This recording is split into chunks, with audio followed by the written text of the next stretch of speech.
नमस्कार दोस्तों, बहुत बहुत स्वागत आप सभी का आपके अपने इस YouTube चैनल पे। दोस्तों मैं हूं एडवोकेट मंजीत। दोस्तों आज के इस वीडियो में हम लोग बात करने वाले हैं कि डीआरटी में हमें कब केस फाइल करना चाहिए। तो जी हाँ दोस्तों, यदि आप लोगों ने कोई भी सिक्योर लोन लिया है, मॉर्गेज लोन लिया है और यदि आपका अकाउंट एनपीए हो गया है और आप इस समय सोच रहे हैं कि आप डीआरटी में जा करके केस फाइल कर दें, तो क्या यह समय आपके लिए अच्छा रहेगा? या आपके वकील ये आपसे कह रहे हैं कि हम आपके केस को डीआरटी में फाइल कर देते हैं और आपको रेमेडीज मिल जाएगी। तो डीआरटी में केस फाइल करने से पहले इस वीडियो को आप ज़रूर देख लीजिए और पूरा देख लीजिए कि इस समय डीआरटी में केस फाइल करना आप लोगों के लिए सही रहेगा या नहीं रहेगा। बहुत सारे ऐसे हमें कमेंट आ रहे हैं व्हाट्सएप पे कि सर हम चाहते हैं कि डीआरटी में केस फाइल करना। तो डीआरटी में केस फाइल करने से पहले बहुत सारी सावधानियों का सामना करना पड़ता है, नहीं तो आपके साथ बहुत बड़ा धोखा हो सकता है। तो क्या वह सावधानियां हैं, चलिए हम आज के इस वीडियो में आपको बताने वाले हैं।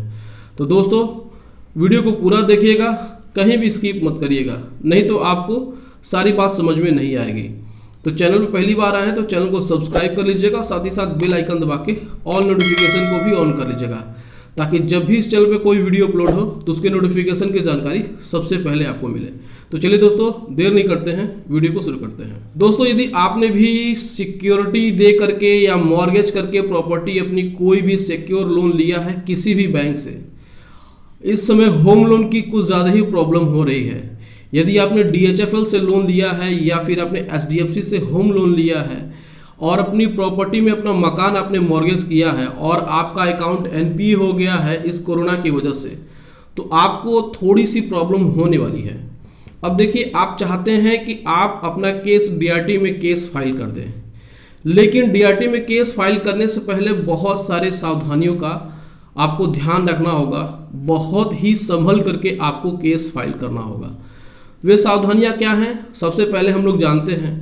देखिए, इस समय लॉकडाउन के बाद आपने अगर एनपीए कर लिया है अपना अकाउंट, यानी कि आपने अपनी ईएमआई समय से नहीं चुकाई है और बैंक ने आपके अकाउंट को एनपीए कर दिया है और बैंक की नोटिस आपको आ रही हैं और 13/4 की नोटिस, वो भी बैंक आपको समय नहीं दे रहे हैं सेटलमेंट की, आपसे बात तक नहीं कर रहे हैं। और ऐसे कंडीशन में आप सोच रहे हैं कि आप बैंक के खिलाफ डीआरटी में केस फाइल कर दें और आप अपने एडवोकेट से भी राय ले रहे हैं। तो एडवोकेट साहब तो आपसे कहेंगे कि चलिए हम आपका केस डीआरटी में फाइल कर देते हैं। तो इसमें आपका फ़ायदा नहीं है, इसमें आपके एडवोकेट साहब का बहुत बड़ा फ़ायदा है। सबसे बड़ी बात यह है कि वह जब आपसे डीआरटी के लिए केस के लिए कहेंगे तो सबसे बड़ी बात आपसे वह एक मोटी रकम वसूलेंगे। फाइलिंग के नाम पे ही आपसे बहुत ज़्यादा वो चार्ज ले लेंगे। उसके बाद फिर जब आपका केस फाइल होगा तो उसमें भी 25% या 50% जो डीआरटी आपसे डिमांड करेगी, आपको डिमांड ड्राफ्ट बना करके देना होगा। उसके बाद ही आपका केस फाइल होगा। तो इतनी सारी बातें हैं जो आपको जानना बहुत ज़रूरी है। यदि आपका अकाउंट एनपीए हो गया है और आप बैंक से सेटलमेंट करना चाहते हैं या फिर बैंक के खिलाफ केस करना चाहते हैं, तो बैंक के खिलाफ केस करने से पहले कुछ बातों का ध्यान और रखना होगा। सबसे बड़ी बात यह है कि यदि बैंक ने किसी प्रकार से चूक की है अपनी सर्विस देने में, तभी आप केस फाइल करें। बैंक ने बहुत बड़ी गलतियां की हैं जो कि एक कस्टमर के साथ आप बैंक को नहीं करना चाहिए, तभी आप केस फाइल करें तो वह आपके लिए सूटेबल होगा।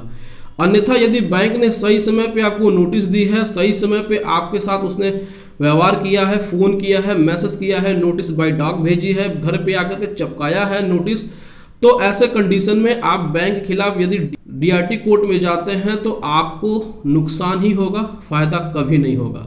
यदि आप अपने वकील साहब के चक्कर में आकर के डीआरटी में केस फाइल करते हैं तो देखिए यहाँ पे नुकसान सबसे बड़ी आपको क्या होगी। सबसे पहली बात तो आपको फाइलिंग के लिए ही एक मोटी रकम अदा करनी होगी। दूसरी बात यह है कि जैसे ही आपका केस लगेगा उसमें आपको 25% या लोन का 50% डीआरटी ऑर्डर कर देगी कि आपको सबसे पहले जमा करना होगा। तो यहाँ पे दो तरीके से आपका नुकसान हुआ। तीसरी बात यह है कि यदि डीआरटी में केस लंबा चलेगा या फिर डेट आपको लंबी मिलेगी, उसी बीच में बैंक आपकी प्रॉपर्टी को नीलाम कर देगा, तो यहाँ भी आपको नुकसान होगा। तो ऐसे कंडीशन में बैंक के खिलाफ डीआरटी में जाने से पहले आपको इन बातों का ध्यान जरूर रखना चाहिए। यदि आप इन बातों का ध्यान नहीं रखते हैं और अपने वकील साहब के चक्कर में आ करके यदि बैंक ने सही तरीके से आपको नोटिस दी है और फिर भी आप बैंक के खिलाफ केस करते हैं तो भाइयों आपको नुकसान हो सकता है। तो दोस्तों इस तरीके से आप न जाएं। यदि बैंक आपसे सेटलमेंट की बात कर रहा है तो आप बैंक से सेटलमेंट कर लें। सेटलमेंट नहीं कह रहा है तो आप खुद से सेटलमेंट के लिए उन्हें राजी करें, उन्हें मनवाएं। देखिए सबसे बड़ा रास्ता ये होता है कि यदि लॉकडाउन के बाद आपके पास पैसा नहीं है, अकाउंट एनपीए हो गया है, तो बैंक से आप बात करते रहिए, कंटिन्यू बात करते रहिए और बैंक को मनाइए कि हम सेटलमेंट करना चाहते हैं, या तो ओटीएस कर ले हमारे साथ। देखिए यदि लोन अमाउंट आपका कम है, 20 लाख रुपए से कम है, तो सबसे बढ़िया उपाय मैं आपको बताता हूं कि आप लोक अदालत जा करके इस समय वहां पे अपना सेटलमेंट करवा सकते हैं। वहां पे आपको 25% तक की छूट मिल सकती है। यदि आपका होम लोन है तो ये इसमें और आपको छूट मिल जाएगी। यदि लोनी की डेथ हो गई है तो अगर उसके घर वाले हैं जो उसके लीगल हेयर हैं वह अगर पैसा नहीं भर पा रहे हैं तो भी इसमें आपको छूट मिल जाएगा। तो दोस्तों इस तरीके से आप पहले सेटलमेंट की बात कर लें, पहले आप डीआरटी न जाएं, डीआरटी को लास्ट में रखें। तो दोस्तों आप मेरी बात को गौर से समझिए, समझने की कोशिश करिए, मैं आपके भले के लिए बात कर रहा हूं। तो दोस्तों यह था कि डीआरटी में इस समय केस फाइल करना चाहिए या नहीं। तो दोस्तों यदि आपके पास भी बैंक का लीगल नोटिस आया है या सेटलमेंट के लिए कोई प्रॉब्लम है तो दोस्तों आप हमसे सलाह ले सकते हैं।